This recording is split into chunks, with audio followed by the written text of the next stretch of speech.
नमस्कार, आप देख रहे हैं जी बिजनेस। आपके साथ मैं हूं अनुया यादव। हम आपको बता दें कि 12,500 करोड़ से भी ज्यादा के पीएनबी घोटाले के सामने आने के बाद अब आरबीआई और सरकार आमने सामने है। भारतीय रिजर्व बैंक यानी कि आरबीआई के गवर्नर उर्जित पटेल ने सरकार को खरी सुनाई है। हम आपको बता दें कि उर्जित पटेल ने कहा कि पंजाब नेशनल बैंक में हाल ही में जो घोटाला हुआ है केंद्रीय बैंक के अधिकारी कम करने का नतीजा है। पटेल ने इशारा किया कि आरबीआई वास्तव में असहाय है। उसके पास ना तो सरकारी बैंकों के मैनेजमेंट को हटाने का अधिकार है, ना ही वो किसी सरकारी बैंक का लाइसेंस रद्द कर सकते हैं। दबे शब्दों में उन्होंने प्राइवेट बैंकों के बेहतर कामकाज के तरीके की ओर भी इशारा किया। अब वित्त मंत्रालय ने जवाब दिया कि आरबीआई के पास ही रेगुलेशन की सारी ताकत है।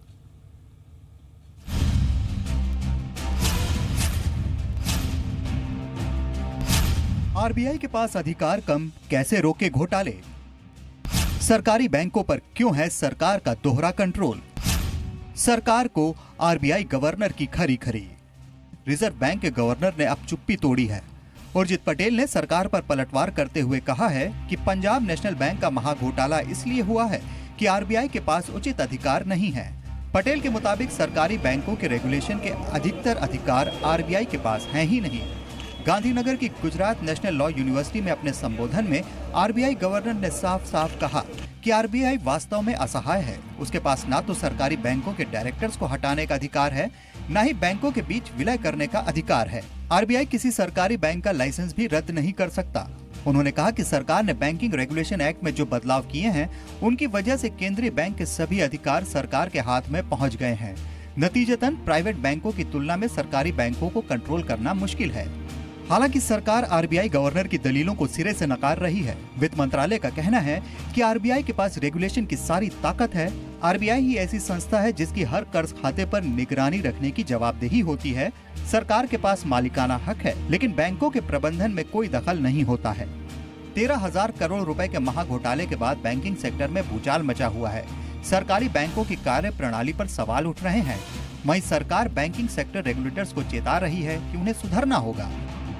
When NPAs become unacceptably high, you expect the taxpayer really to fund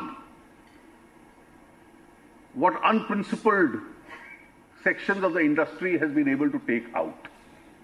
And therefore there is a moral hazard in the kind of solution, but there was no other option, and therefore we had to take that difficult course itself. ये वित्त मंत्री का वो बयान है जिसमें एक तरह से सारा ठीकरा आरबीआई पर फोड़ा गया था। लेकिन अब आरबीआई के गवर्नर ने कहा है कि जब उनके पास अधिकार ही नहीं है तो वो क्या करें। उर्जित पटेल ने कहा है कि बैंकिंग क्षेत्र में सब कुछ पूरी तरह साफ होना चाहिए। आरबीआई को पूरी तरह रेगुलेशन का अधिकार मिलना चाहिए। फिलहाल रेगुलेटर तो आरबीआई है, लेकिन रेगुलेटर का काम सरकार भी कर रही है। आरबीआई के अधिकार निजी बैंकों पर ज्यादा है। पटेल ने कहा कि बैंकिंग क्षेत्र में धोखाधड़ी और अनियमितताओं से पूरे बैंकिंग क्षेत्र में भी गुस्सा है। कुछ कंपनी और बैंक मिलकर इस देश के भविष्य को लूट रहे हैं। पटेल ने आरबीआई की कार्रवाई को आधुनिक भारतीय अर्थव्यवस्था का समुद्र मंथन बताया।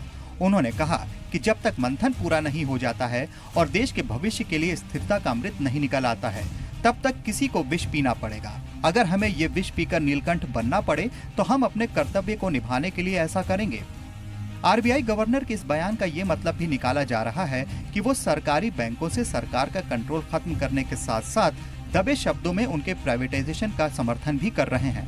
लेकिन क्या प्राइवेटाइजेशन ही सारी समस्या का हल है?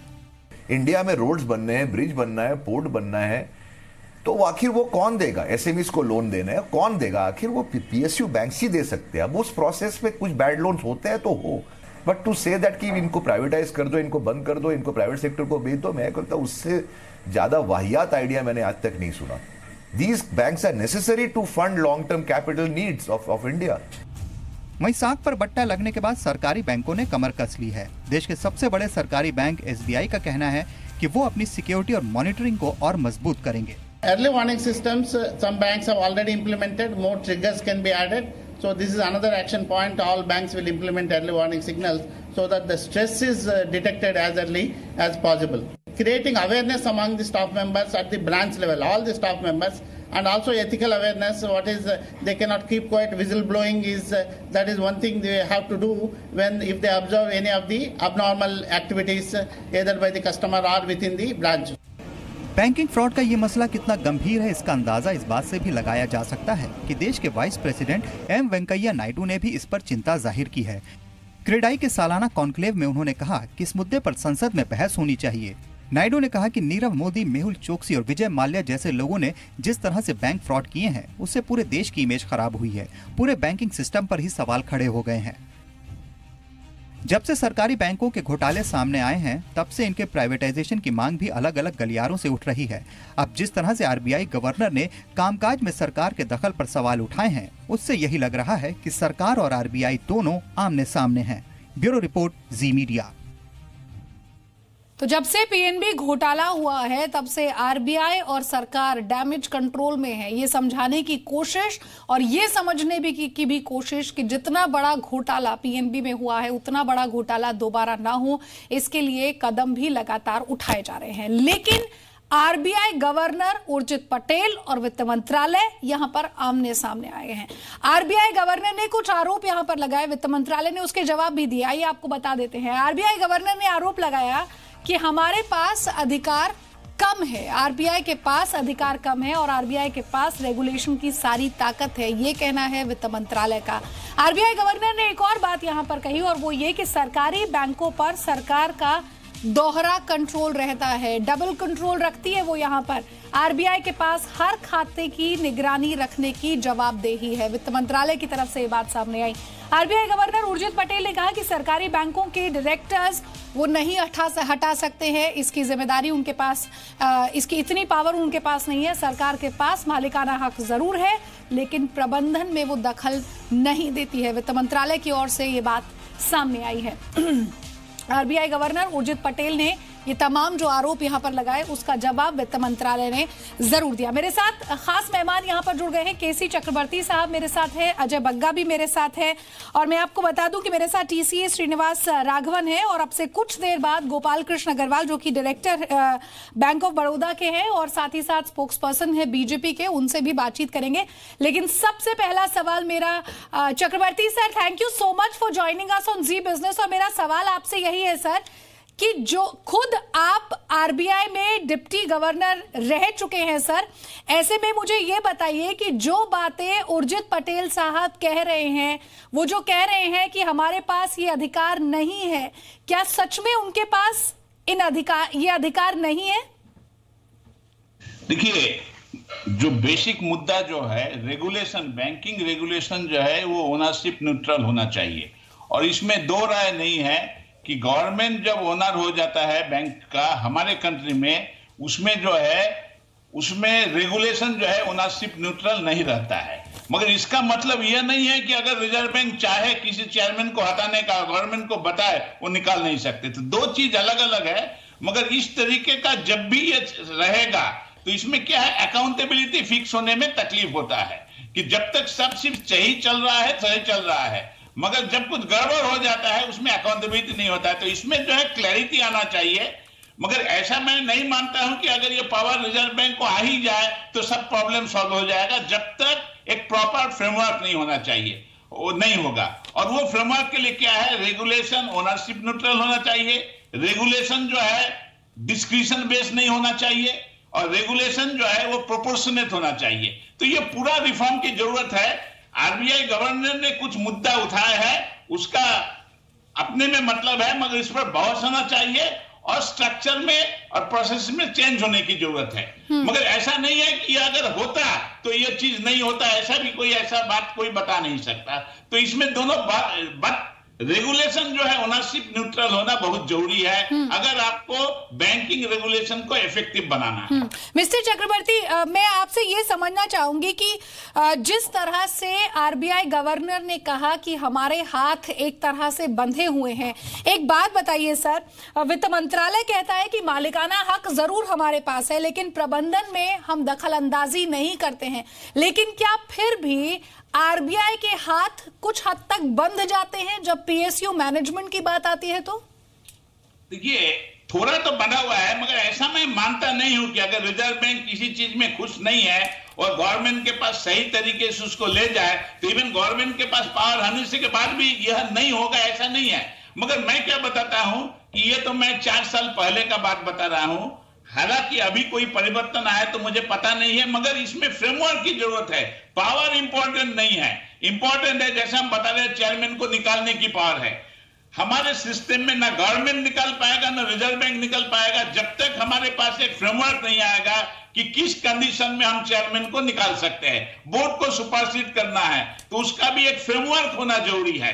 तो हमारे प्रॉब्लम क्या है, हम बिना फ्रेमवर्क का पावर की बात कर रहे हैं। ये किसी के पास फ्रेमवर्क नहीं है, इसीलिए ये काम नहीं हो सकता। जरूरत है कि इस पूरा चीज का फ्रेमवर्क होना चाहिए।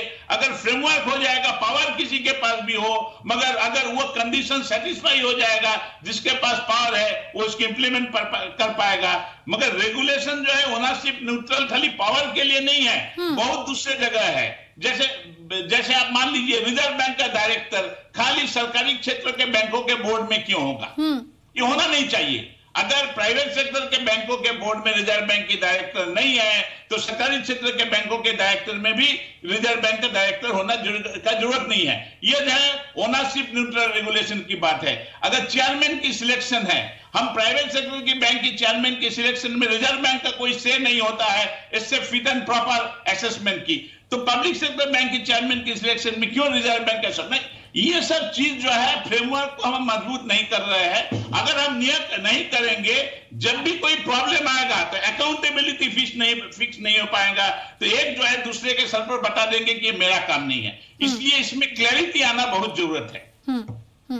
ठीक है, मेरे साथ प्रदीप चौधरी भी जुड़ गए हैं, फॉर्मर चेयरमैन है एसबीआई के। उनसे भी मैं एक बार यहाँ पर बातचीत कर लेती हूँ।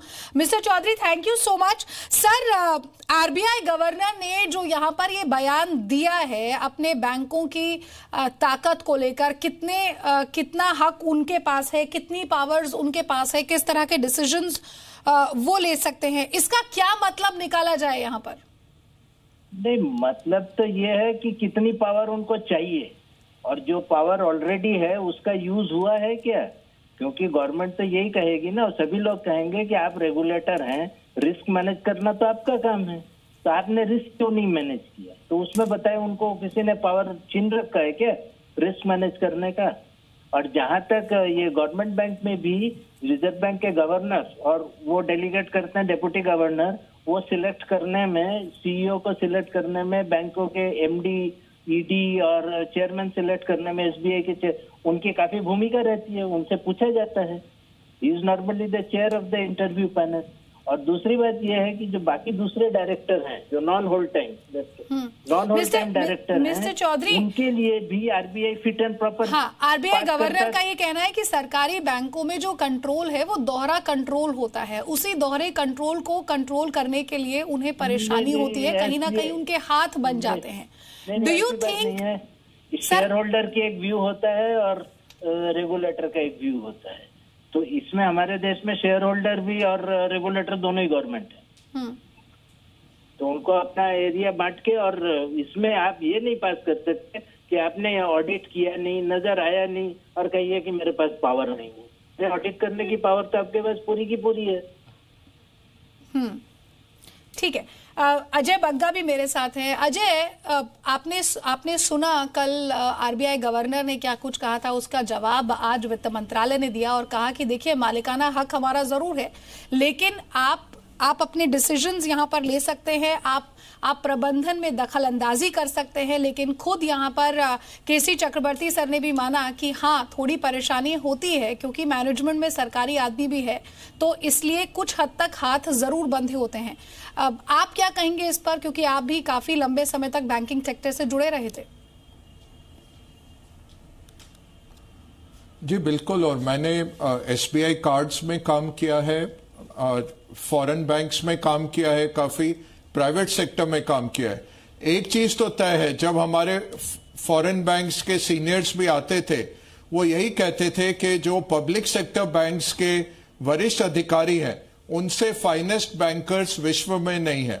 हमने चौधरी साहब के साथ भी काम किया है, पुरवार साहब के साथ काम किया, एसबीआई चेयरमैन जब वो थे, उनसे बेहतर हमने बैंकर नहीं देखे होंगे। चक्रवर्ती साहब तो बिल्कुल हमारे लेजेंडरी होते थे। जब ये पीएनबी के भी चेयरमैन थे, आरबीआई गवर्नर थे, मुझे याद है जब एनपीए सिचुएशन शुरू होने वाली थी, स्पेशली माइक्रो फाइनेंस में, एक बार मैं इनसे मिला भी था। इन्होंने मुझे लगभग 6 महीने पहले एक ऐसे अंदाजा दे दिया था। तो ये बात जो है मैं मानूंगा नहीं, जो आरबीआई गवर्नर साहब ने कल कही है, ये सबको इकट्ठे काम करना पड़ेगा। जैसे यशवंत सिन्हा जी ने भी बोला कि जब बिमल जलान थे गवर्नर, इंडियन बैंक का इतना बड़ा इशू आया, उन्होंने उसको निपटाया मिलके। तो ये बाहर लाके ये इश्यूज, इससे कुछ निकलेगा नहीं। ये हल सब अंदर है, आरबीआई के पास पावर है और बैंक्स भी रेडी हैं काम करने को। बट ये है कि फ्रेमवर्क बनाना है। दूसरी बात यह है कि हमें यह देखना है नेशनलाइजेशन कितना अच्छा रहा। अब बैंक्स के ऊपर आप एग्रीकल्चर लोन, पिछड़ी जातियों के लोन, ये सब डाल डाल के वो बैंक्स किस तरह से फिर प्रॉफिटेबल होंगे। या तो आप उनको एक इक्वल लेवल प्लेइंग फील्ड दीजिए कि वो प्रॉफिट मोटिव से काम करें, उनको आप तनख्वाह वैसी दीजिए। हमें याद है जब हमारे टाइम में एसबीआई के चेयरमैन की तनख्वाह होती थी 6 लाख रुपए साल की, और हम जी कैपिटल से जाते थे, हमारी महीने की तनख्वाह उससे ज्यादा होती थी। तो उनको बैठ के जब हमें बोनस देना पड़ता था, हमें एम्बैरेसमेंट होती थी जाके मांगने के लिए कि सर ये हमारा बनता है, हम जी कैपिटल की तरफ से एसबीआई के लिए काम कर रहे हैं। तो ये काफी इसमें पेचीदा इश्यूज हैं। ऐसा नहीं है कि सीधा हम कह सकते हैं प्राइवेटाइज करिए, उससे कुछ हल नहीं होगा। और सिचुएशन काफी गंभीर हो गई है। 9 लाख करोड़ के तो एनपीए हैं और 16 लाख करोड़ का स्ट्रेस्ड एसेट है। क्रिसिल का जो रिपोर्ट बोल रहा है कि इस साल में 1 लाख और करोड़ का स्ट्रेस्ड एसेट। आपने जो प्राइवेटाइजेशन की बात की वो मैं मिस्टर चौधरी से इसका जवाब लेना चाहूंगी, लेकिन उससे पहले मैं मिस्टर राघवन आपके पास आना चाहूंगी। सर, गवर्नमेंट और साथ ही साथ आरबीआई पीएनबी घोटाले के बाद एक तरह से ओवरड्राइव में है कंट्रोल डैमेज करने के। ऐसे में क्या आपको लगता है कि कहीं ना कहीं पर बैंक्स को वो डर ना हो जाए लोन देने में कि वो लेंडिंग की जो उनकी पूरी की पूरी प्रक्रिया है या वो जो लेंडिंग का ग्राफ है, कहीं वो नीचे ना चला जाए इस डर से?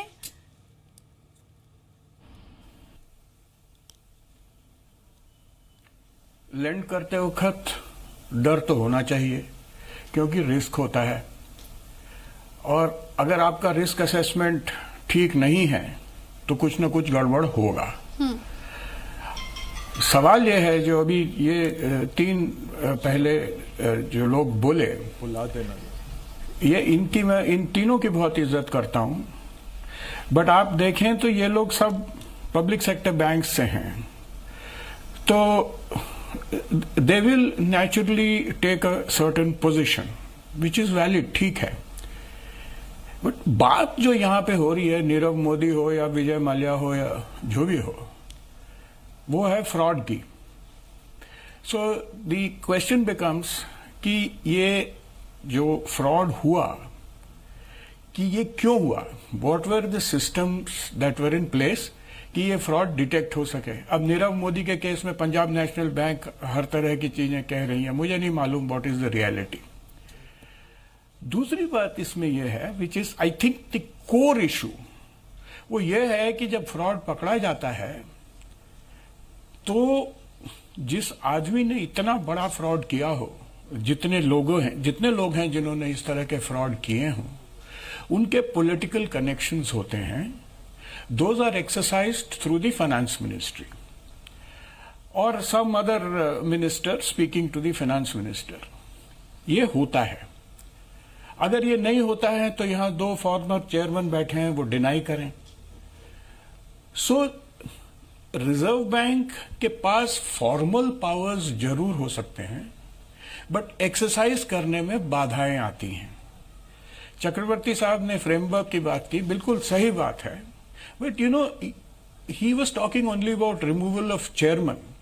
ये प्रॉब्लम्स कभी कभी होती हैं चेयरमैन के साथ में, and in my journalistic career मैंने काफी देखा है, कभी कभी लिखा भी है। द रियल इशू इज कि सरकार ओनर है, and it's a sovereign owner, it's rights are complete unabridged rights.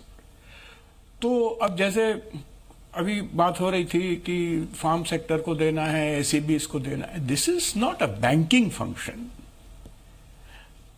But it is a zero risk function, क्योंकि जब सब गड़बड़ हो जाता है तो टैक्स पेयर आके पैसा दे जाता है.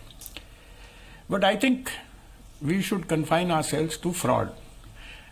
ये यहां पे 2 चेयरमैन बैठे हैं, ये व्यूअर्स को समझाएं कि ये फ्रॉड होते क्यों हैं, इतने बड़े बड़े फ्रॉड.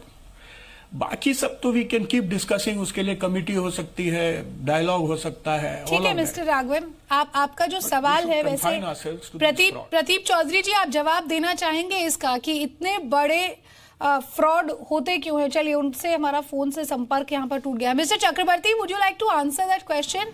और सर, एक और सवाल मैं आपसे पूछना चाहूंगी कि जो बातें आरबीआई गवर्नर ने कही, क्या वो दबे शब्दों में उनका प्राइवेटाइजेशन को समर्थन है?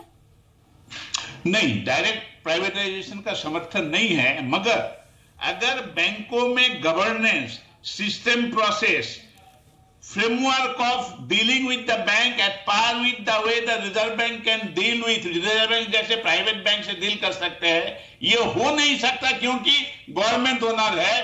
तब जो है प्राइवेटाइजेशन करना जरूरी है.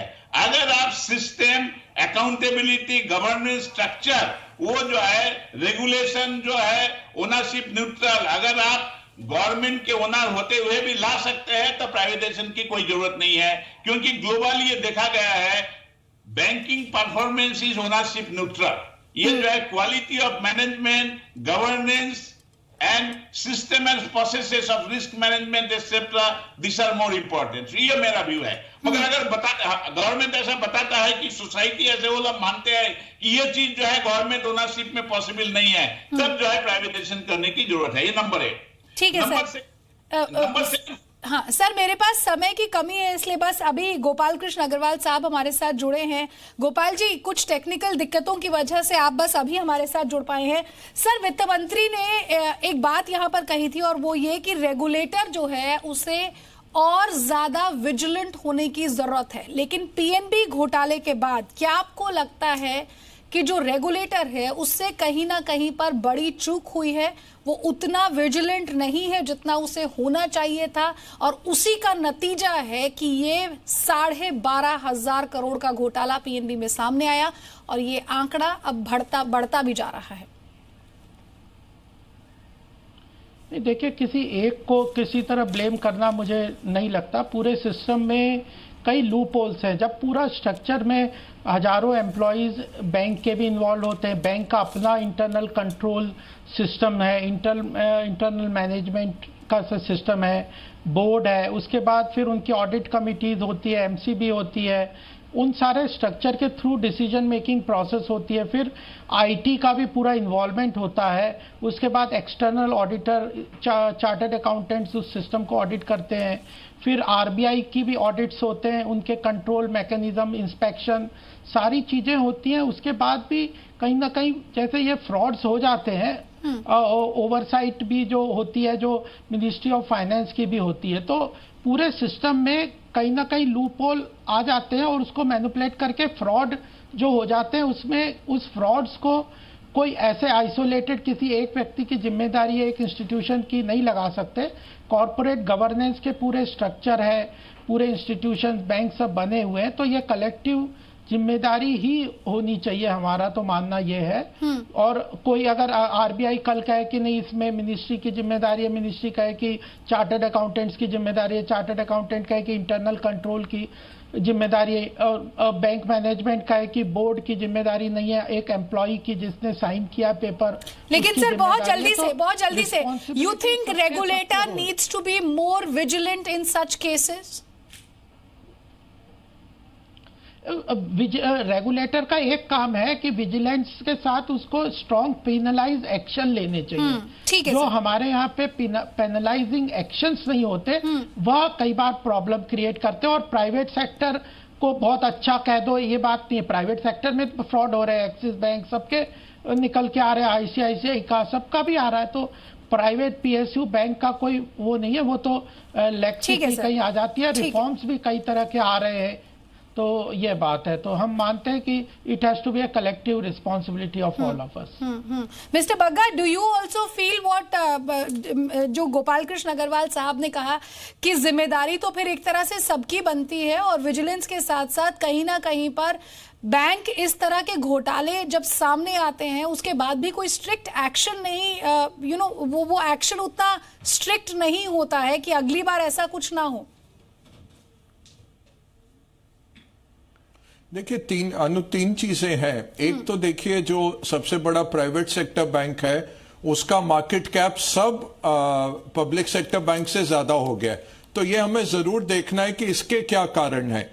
दूसरी बड़ी बात जो है कि हालत बहुत खराब है बैंकिंग की, और ये माहौल ऐसा बन गया है कि अगर 50 करोड़ का लोन है तो आप फ्रॉड उसको क्लासिफाई करिए, सीबीआई के पास जाइए। आज जब हम बैंकर से बात कर रहे हैं कोई लोन देने को तैयार नहीं है, इससे इकोनॉमी स्टॉल हो सकती है। तो बैंकिंग कॉन्फिडेंस पे चलता है, इस तरह का वक्तव्य नहीं देना चाहिए। हमें पीछे पर्दे के पीछे काम करना है, सबको मिलजुल के काम करना है। तीसरी बात यह है दुनिया भर में फ्रॉड हुए हैं, प्राइवेट सेक्टर में भी हुए हैं बहुत बड़े बड़े, बट लोग क्या करते हैं बैंकिंग का ट्रस्ट बनाए रखते हैं। दूसरी बात कई जगह हमने देखा है कि रादर वो फ्रॉड को पैसा देते हैं ताकि वो न्यूज में ना आए, ताकि लोगों का भरोसा ना उठे बैंकिंग सिस्टम से। तो ये भरोसे की बहुत जरूरत है सरकार को, आरबीआई को और बैंक मैनेजमेंट। बिल्कुल, बहुत बहुत शुक्रिया मिस्टर बग्गा आपका हमारे साथ जुड़ने के लिए। Mister Raghavan, thank you so much. Chakraborty sir आपका भी बहुत बहुत शुक्रिया, और गोपाल कृष्ण अग्रवाल आपका भी बहुत बहुत शुक्रिया। तो हमारी इस खास पेशकश में फिलहाल इतना ही, दीजिए इजाजत, नमस्कार।